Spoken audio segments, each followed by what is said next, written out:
नमस्कार दोस्तों, स्वागत है आप सभी का। उम्मीद करता हूँ आप अच्छे होंगे, स्वस्थ होंगे और अपनी तैयारी बहुत अच्छे से कर रहे होंगे और जी जान से जुट गए होंगे, क्योंकि अपने सपनों को पूरा करने के लिए जो जिद होती है उसके लिए आपको एक सुनहरा मौका मिला है। तो आज अपन राजस्थान पुलिस के जो संपूर्ण सिलेबस है उसके बारे में बात करेंगे कि अपने को सिलेबस को अब किस तरीके से कवर करना है, क्योंकि एग्ज़ाम जो होने वाली है वो लगभग 3 महीने के आसपास अब आपको मिलेंगे, क्योंकि जुलाई में एग्ज़ाम प्रस्तावित है। तो बहुत कम समय है, लेकिन अब इस समय में आपको सबसे बड़ी चीज़ है कि घबराना नहीं है और एक प्रॉपर वे में तैयारी कैसे करें और कैसे अपन सफल हों और कैसे अपन सिलेक्शन लें। तो इसके लिए सबसे पहले अपन आज विस्तृत सिलेबस के बारे में जानकारी लेंगे और सिलेबस को कवर कैसे करना है उसके बारे में भी आज बात करेंगे। तो सबसे पहले अपन जब चलते हैं तो अपना फर्स्ट जो राजस्थान पुलिस का जो सिलेबस है वो 3 भागों में डिवाइड है। पेपर एक ही पेपर होगा, लेकिन 3 पार्ट होंगे, पार्ट ए, पार्ट बी और पार्ट सी। जो पार्ट ए है उसमें सब है, कंप्यूटर है, रीजनिंग है और इस बार मैथ्स को उन्होंने डाल दिया है। पिछली बार जब ये भर्ती हुई थी तो उसमें मैथ्स लिखा हुआ नहीं था, लेकिन क्वेश्चन आए थे, लेकिन इस बार उन्होंने बता दिया कि मैथ्स आने वाली है। तो अपन बात करते हैं सबसे पहले कि मैथ्स में क्या दे रखा है उन्होंने। सामान्य मैथ्स दे रखा है। सामान्य मैथ्स में लगभग 5-6 टॉपिक होते हैं, जिसमें औसत, प्रतिशत, लाभ, हानि, अनुपात, समानुपात और टाइम एंड वर्क। तो ये 5-6 टॉपिक हैं। इसको कवर करने का तरीका क्या रहेगा, कैसे इनको कवर करना। आपको ज़्यादा डीपली जाना नहीं है कि जैसे एसएससी, सीजीएल वगैरह या जो दूसरी एग्जाम्स हैं उसमें पूछते हैं, वैसे इतने हार्ड क्वेश्चन पूछे नहीं जाएंगे। नॉर्मल जो बेसिक्स जो क्वेश्चन है उनको तैयार करना है। तो इसके लिए आपको मैं बुक यदि आप पूछना चाहोगे तो केडी कैंपस या मदर्स की जो एसएससी सीजीएल के लिए जो प्री के लिए जो बुक्स होती हैं उनमें जैसे हर टॉपिक वाइज 100-50 क्वेश्चन दिए हुए हैं, तो वो क्वेश्चन लगा लीजिए। उसके बाद अपन बात करते हैं कंप्यूटर में क्या है कि कंप्यूटर में जो 2 पार्टों में डिवाइड है। एक होता है एमएस जो ऑफिस वाले क्वेश्चंस हैं, एक जो जनरल कंप्यूटर है उसके क्वेश्चंस हैं। तो जो जनरल कंप्यूटर से जो क्वेश्चंस आते हैं ना वो इजी आते हैं एज कंपेयर जो एमएस ऑफिस के हैं। तो एमएस ऑफिस पे आपको बहुत अच्छे से फोकस करना है। ज़्यादातर बच्चों के क्वेश्चंस जो है ना वो वहीं से गलत होते हैं एमएस। और इसके लिए मैं यदि आपको बुक सजेस्ट करूँगा तो दक्ष की जो बुक आती है वो सफिशिएंट बुक आती है। मैंने खुद ने वहीं से कंप्यूटर तैयार किया था और उसको आप जितनी बार पढ़ सकते हो पढ़ना। उसके अलावा यदि आपको किसी को लगता है कि एमएस ऑफिस का क्लियर नहीं हो रहा, क्योंकि एमएस ऑफिस ऐसा ही टॉपिक है, वो थोड़ा मुश्किल टॉपिक है, तो उसके लिए आप ऑनलाइन यूट्यूब पे जाइए। कोई भी अच्छे लेक्चर के जिसके वीडियो डाले हुए खूब मिलेंगे, वहाँ से उसको पहले एक बार वीडियो देख लीजिए और उसके बाद अपनी बुक से करिए। उसके बाद अपन चलते हैं रीजनिंग में क्या होता है कि जो सामान्य रीजनिंग है वो थोड़ी ज़्यादा हार्ड नहीं रहती है, लेकिन राजस्थान पुलिस का एक पैटर्न है कि उसमें कथन निष्कर्ष वाले जो क्वेश्चन है वो ज़्यादा पूछे जाते हैं और वो अच्छे लेवल पे भी पूछे जाते हैं। तो आपको ज़्यादा फोकस जो करना है वो कथन निष्कर्ष पे करना है।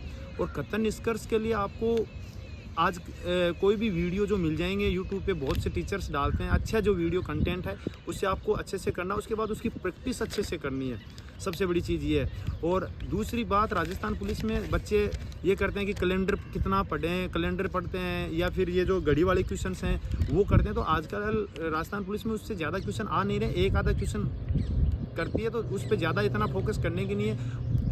एक जो आकृतियाँ काउंट कराने वाला होता है वो उसमें से भी एक आधा क्वेश्चन वहाँ से आता है, तो उसको अपने को कवर करना है जिस तरीके से भी है। उसके बाद चलते हैं अपन पार्ट बी में जो है, एक तो अपने को आएगा इंडिया जीके में अपन जैसे हिस्ट्री, बच्चे हिस्ट्री पढ़ रहे हैं, पूरी एंशिएंट पढ़ रहे हैं, मॉडर्न हिस्ट्री पढ़ रहे हैं, तो ज़्यादा पढ़ने की ज़रूरत नहीं है। मुगल काल से ज़्यादातर क्वेश्चन वो लेते हैं, तो उस पर ज़्यादा फोकस करने, क्योंकि ये जो टाइम है आपके पास 3 महीने का टाइम है, उसमें आपको पूरा सिलेबस कवर करना है। और पूरा सिलेबस कवर करने के लिए आपको स्मार्ट स्टडी की ज़रूरत पड़ेगी। उसमें क्या होगा, स्मार्ट स्टडी जब आप करोगे तो आपको टॉपिक सेलेक्ट करने पड़ेंगे, आपको पहचानना पड़ेगा कि किस टॉपिक का वेटेज ज़्यादा है, तो उस हिसाब से करना है। दूसरी चीज़, जो इंडिया का भूगोल है वहाँ से क्वेश्चन आने की संभावनाएं रहेंगी। जैसे ये जो भौगोलिक परिस्थितियों वाला है ना, जैसे मैदान, पर्वत, ये यहाँ से जैसे कौन सा दर्रा कहाँ है, कौन से चोटी में कहाँ पे है, ये इस टाइप के जो क्वेश्चंस हैं वो ज़्यादातर पूछे जाएंगे।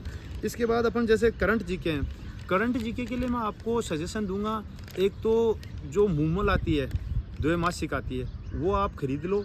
पिछले लगभग 3 मूमल खरीदो, यानी कि 6 महीने का करंट उसमें कवर हो जाएगा।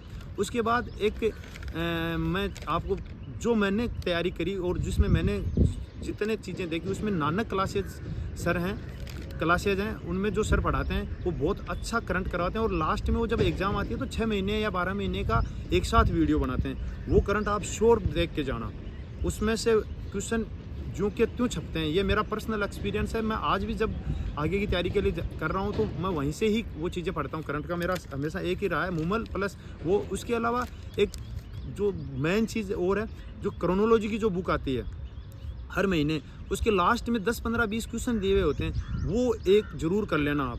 5-6 महीने के जो लास्ट के 5-6 महीने हैं उनके क्वेश्चन पक्के से कर लेना। वहाँ से क्वेश्चन हूबहू राजस्थान पुलिस उठाती है।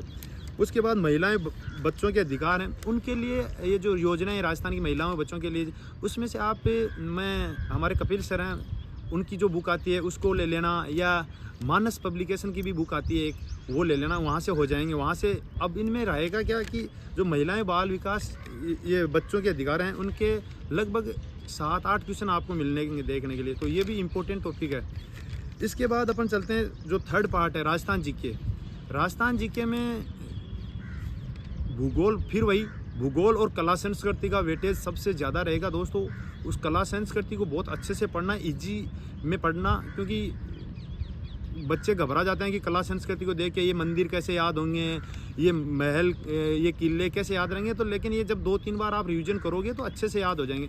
इसके अलावा मैं आपको इसके लिए सजेस्ट करूँगा जो मानचित्रावली सिकवाल की, उसको ही पढ़ना। ज़्यादा बुकें इधर उधर से लाओगे आप घबरा जाओगे। ज़्यादा बुकों पे फोकस मत करना, एक ही बुक खरीदो लेकिन उसको 100 बार पढ़ने की कोशिश करो। मेरा हमेशा एक ही स्ट्रेटेजी रहती है। उसके अलावा आपकी जो नोट्स आपने जहाँ से भी बनाए हैं उनको अच्छे से पढ़ो। अब लास्ट में जब एक चीज़ मैं आपको बता देता हूँ कि तैयारी जब कर रहे हो तो उसमें आपको प्रीवियस ईयर के क्वेश्चन करने ही करने हैं। वो प्रीवियस ईयर के क्वेश्चन करने के लिए मैं आपको दिशा की बुक सजेस्ट करूँगा। दिशा की बुक द बेस्ट है। साइंस को अपने इंक्लूड नहीं किया, साइंस भी वही करना है। और साइंस को बुक से यदि आपको पढ़ना हो तो NCERT का जो सार आता है वो ले आना। उसके अलावा दिशा के क्वेश्चंस लगाना अच्छे से, और अच्छे से तैयारी करना। एक चीज़ आपको मैं बता देता हूँ, बहुत इंपॉर्टेंट है, आपके लिए तैयार कर रहा हूँ। जो शॉर्ट नोट्स हैं लास्ट में 20-3 बचते हैं, 10-3 बचते हैं, तो उसमें पूरा सिलेबस कैसे कवर करना है, उसके लिए मैं आपके लिए शॉर्ट नोट्स तैयार कर रहा हूँ। जैसे कंप्लीट हो जाएंगे, महीना 20 दिन बचेगा एग्ज़ाम का, मैं आपको PDF के रूप में अवेलेबल करा दूंगा। मेरा चैनल टेलीग्राम पे क्रिएट कर लूँगा, उसमें आपको मैं अवेलेबल कराऊंगा। तो वीडियो को शेयर एंड सब्सक्राइब करो, ज़्यादा से ज़्यादा बच्चों के पास पहुँचाओ ताकि सब बच्चों की हेल्प हो सके। और उम्मीद करता हूँ कि आप स्वस्थ रहेंगे और अच्छे से तैयारी करेंगे। जय हिंद, जय भारत।